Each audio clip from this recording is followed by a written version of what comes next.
When I first started playing, I probably had some of the same typical influences that kids my age had. It's like Black Sabbath and Zeppelin and The Who and Iron Maiden, and then I started to get more drawn towards the guitar players. And as I played more, I was drawn to players that really had unique style. I was really into Rush and Alex Lifeson and Steve Howe with Yes, Randy Rhoads, and then I finally discovered Steve Morse, and my life changed. I heard the Bash for the first time, and I was just like, this is unreal.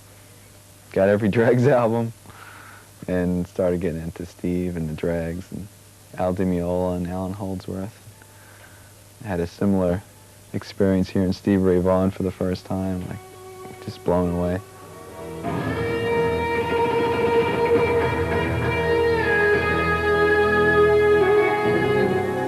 One of the more difficult techniques for most guitarists is using alternate picking through arpeggios. Now this has been something that's been difficult for me for a while, and it's actually making me kind of mad, so I analyzed what the problem was, and I came up with an interesting little fact. First of all, the problem always seemed to arise when I was encountering what I call inside the string picking. Now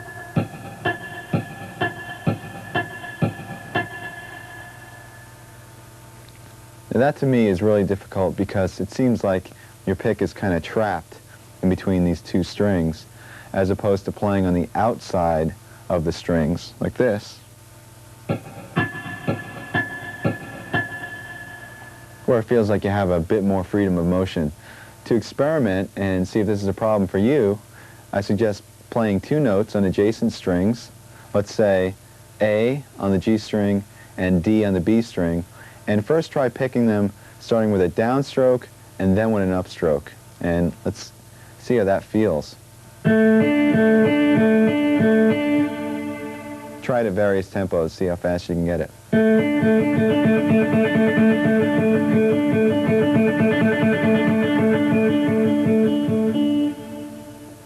Now do the same thing, but start on an upstroke and go up, down, up, down. You're going to encounter that inside of the string picking phenomena. Let's try that.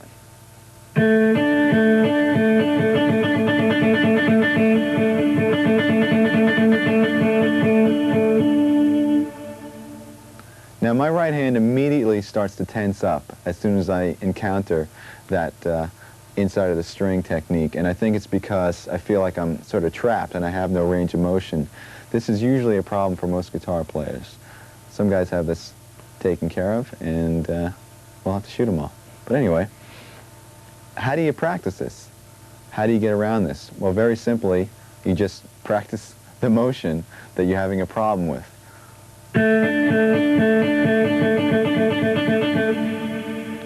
Now, this could be very boring if you sit there doing that for any period of time that's going to make it effective. So what I've done is I've come up with a little etude that practices and concentrates on the inside of the string picking. And by the way, if you ever have something that you're trying to work on and you need to develop it, come up with some little progression or etude or song. It makes it a lot more interesting. So let me demonstrate it for you now slow, and then I'll play it up to tempo.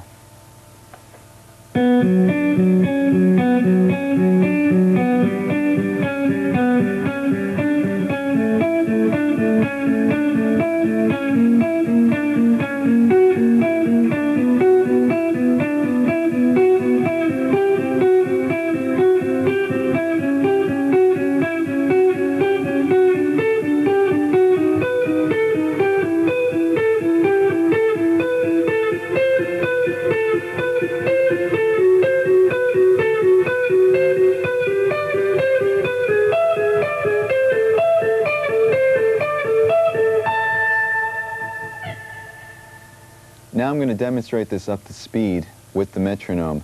Make sure that the pick strokes are even and that you maintain, in this case, down, up, down, up, down, up, because we're starting on a higher string and going to a lower string, which once again makes us encounter this inside of the string technique. So here we go.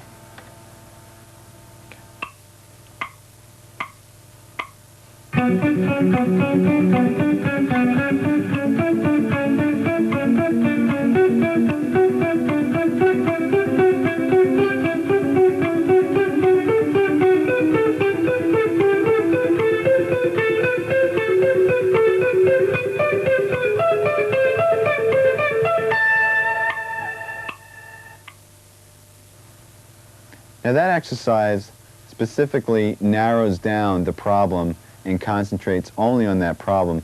But the thing is, you're going to encounter this picking hang-up through an arpeggio.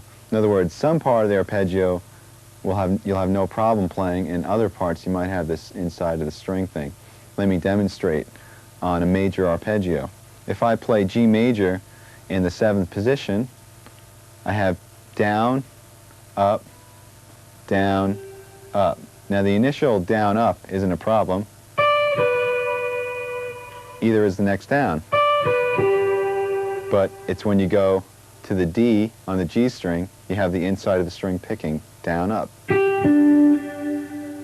So in order to play that quickly, you're going to have to overcome that little problem right there.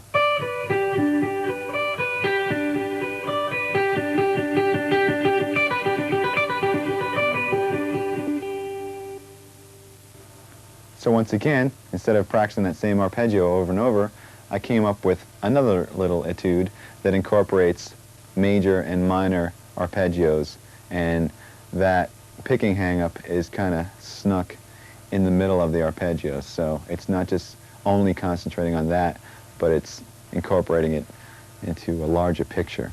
Here it is slow.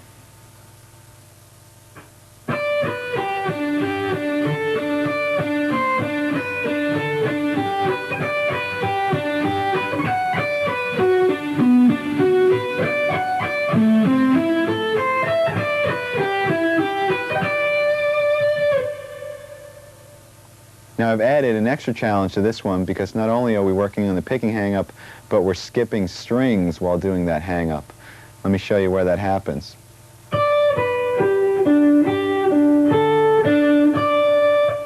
Right over here between the D and its octave, between the D and the C, between the D and the B. You're playing up, down, and also trying not to hit the B string while you're at it.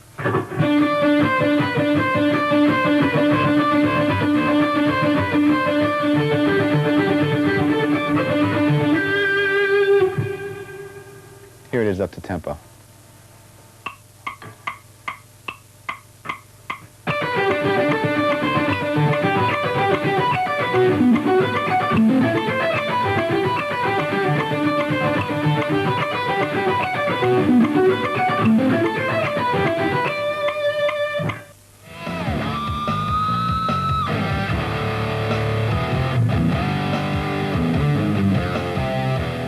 I first picked up the guitar when I was 12, and I didn't take any formal lessons.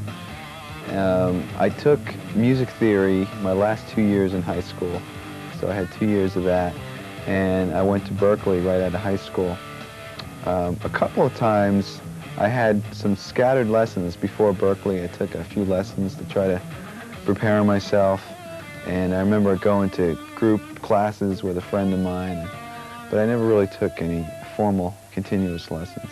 By the time I went to Berkeley, I had been working on technique and chops and stuff like that, and I had a couple of years of classical music theory.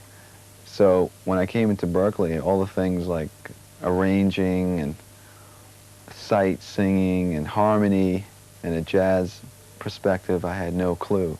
So I remember taking the placement and just getting in like level 1 of everything and starting from scratch. And I think that the most I learned there was in harmony and about chord structure and progressions, and also how to continue to learn, because that was one of the things that I kind of picked up on, is that there's such a resource out there, whether you're going to school or not. I mean, it's great to go to school because you have the discipline of going every day, but there's just so many resources out there. And the students that really applied themselves, whether it was to the library, the listening rooms, or attending recitals, they really excelled. And the ones that just kind of sat there and thought it was all going to come to them eventually weren't there anymore.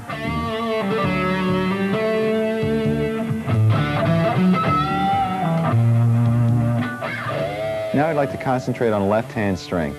What we're going to do is we're going to work on some scale fragments once again, but instead of picking them, we'll play them legato. In other words, we'll use all hammer-ons and pull-offs. And basically, I'm going to show you a couple of different patterns, and then I'll show you how to practice them. So let's start with the legato patterns.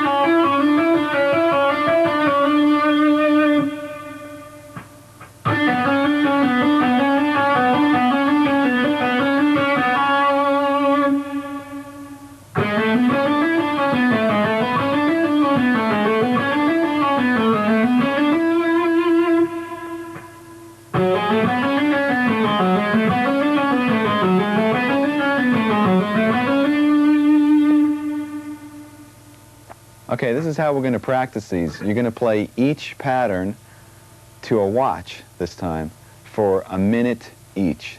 If you feel like you need more, you can do each for 2 minutes or 3 if you'd like. The idea is to not stop. Do one exercise into the next, a minute each.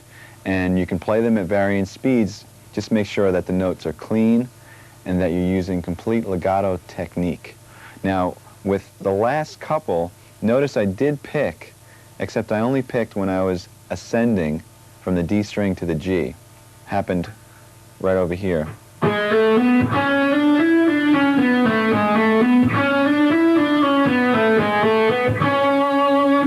So in this case, it was on the C sharp.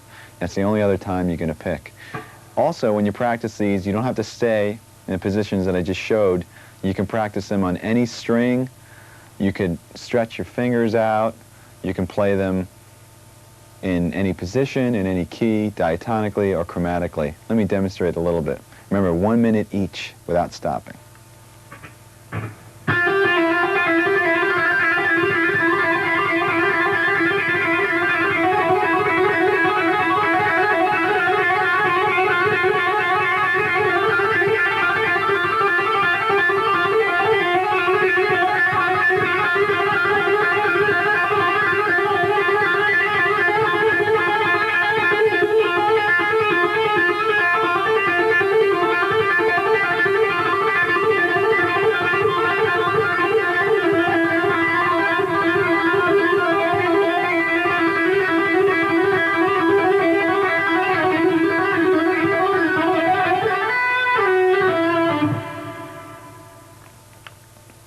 That's the idea. Okay, once you get those all practiced, I suggest that you do our little massage thing that we talked about in the beginning, and also stretch your wrists, because it's time to take those fragments and put them into expanded sequences through scales using very little picking. Once again, this is called legato. Here's the first exercise.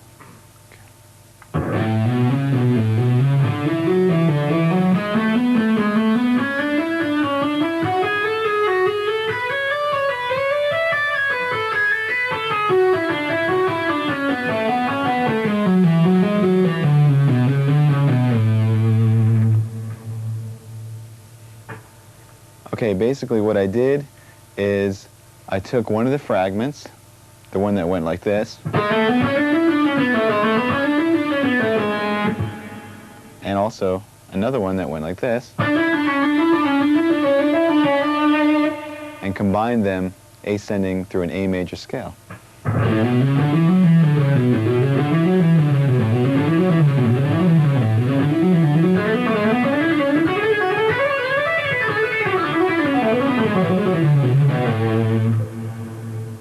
Descending, we shifted up to the next position in the key and worked our way back down the scale. Let me play the two scale positions by themselves, just so you know what they sound like straight through.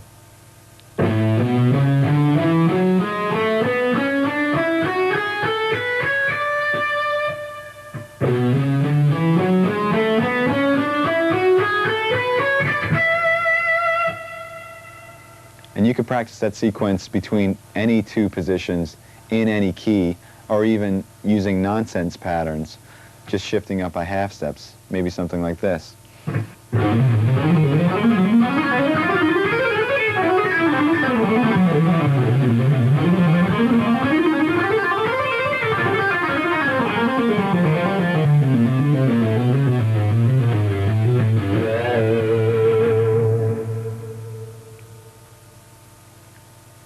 Now let's hear the original pattern up to speed.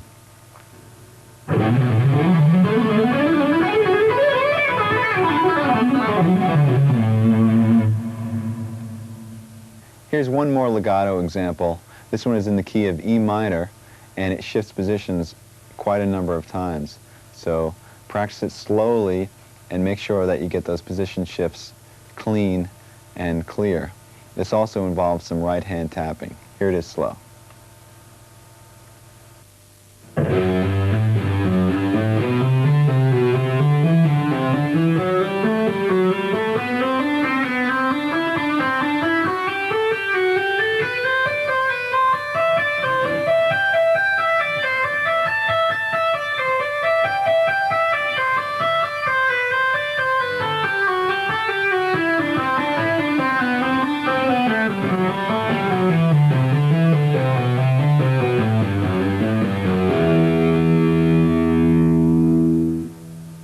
Let's break this down into segments so you can practice each section and then put it all together.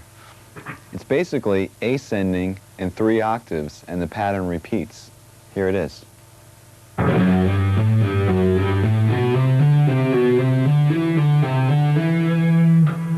So it's starting on F sharp and ending on E, and then starting on F sharp an octave higher,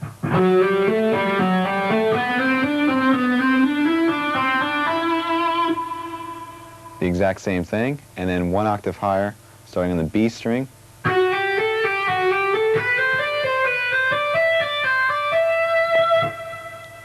So this is a perfect example of practicing segments and then connecting all of them to get the whole run, because you might just want to practice each octave at a time.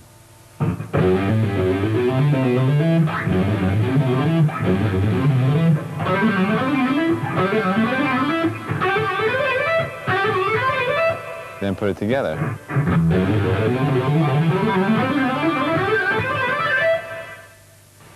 When you get to the top, you're tapping the G on the high E string, and it's basically a double tap. And then you're tapping A, and then back down to G.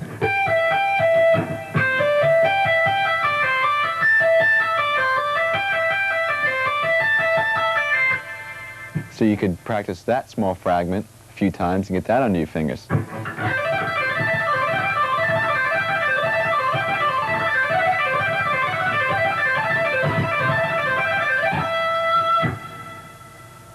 And descending, we have another 3-octave pattern.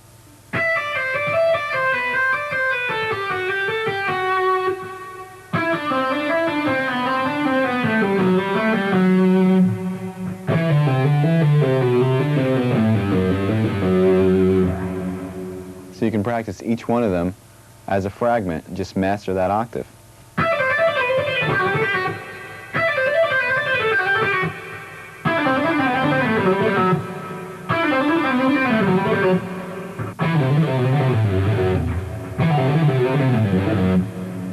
And then put them all together.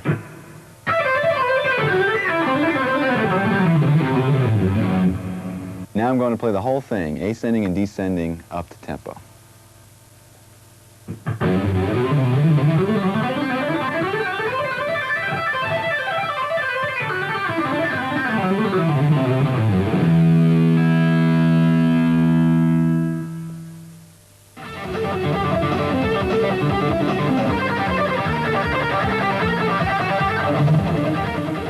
When we first started the band, we were all 17 or 18 years old.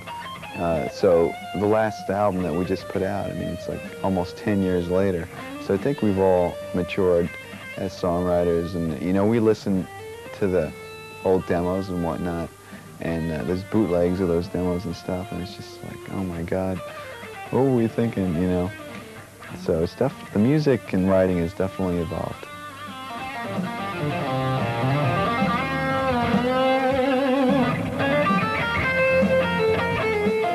To wrap up the topic of technique, I'd like to introduce a different style of picking other than alternate.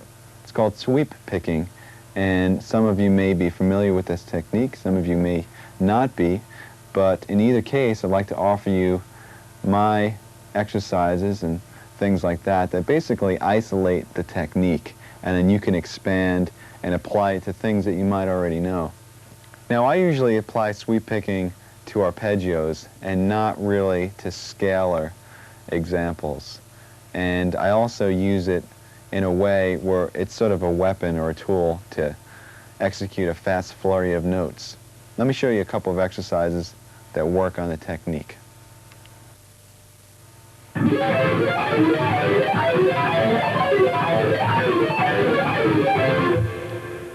All right, there's two things to keep in mind when working on this exercise. One of them is to separate the notes of the left hand. In other words, you're not playing chords, but you're separating the notes and playing arpeggios.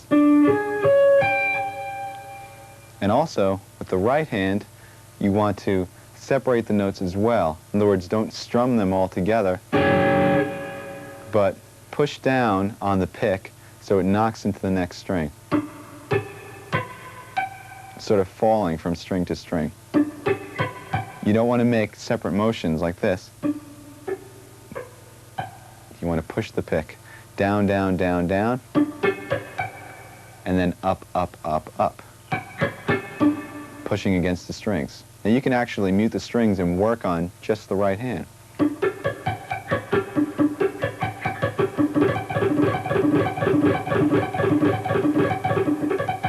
You don't want it to sound like this. You want the separation. The left-hand pattern is very similar to some of the warm-up exercises we were doing. It involves 4-finger mirror type shapes. It starts 1, 2, 3, 4. Then reverse and go 1, 2, 3, 4 again, starting on the high E. Move up a half step and play 4, 3, 2, 1 from the D to the E string. Do the mirror image and play 4, 3, 2, 1 from the E to the D. Here it is again.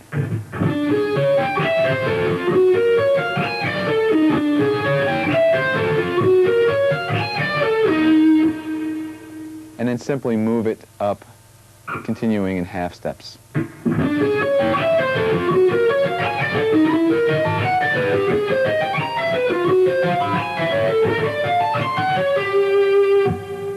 You can also play this on different string groups if you want.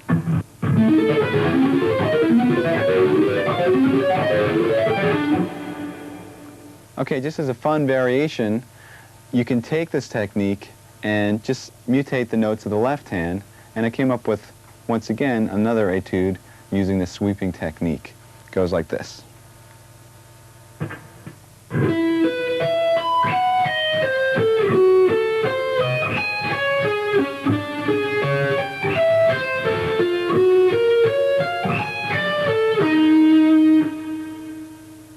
Here it is played to the metronome at 176 as 16th notes up to speed.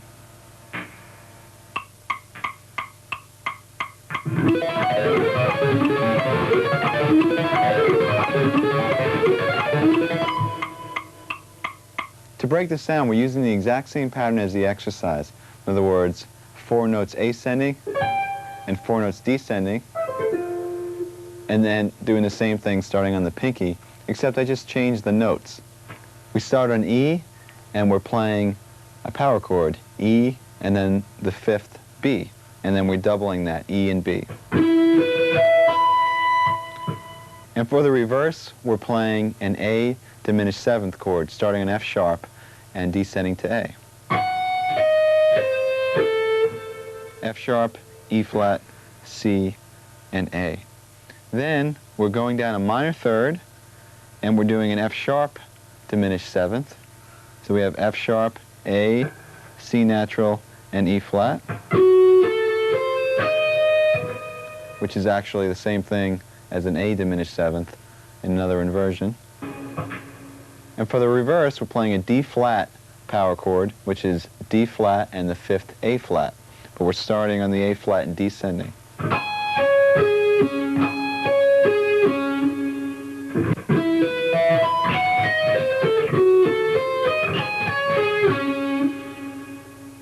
And to finish it up, we're doing the original exercise.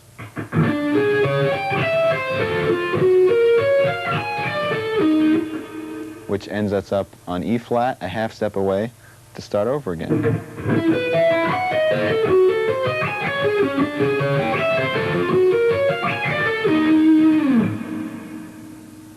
Here's one more sweep picking exercise. This one's applied to arpeggios. Let me demonstrate it for you slowly.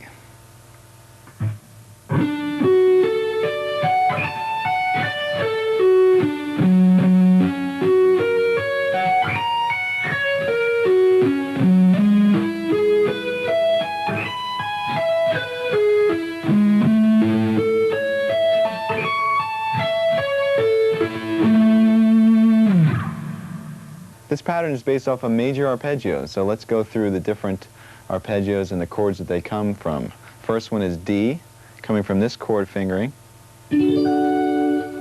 with an added 5th, A. The second one is F sharp, based off of an F sharp bar chord, with an added 3rd.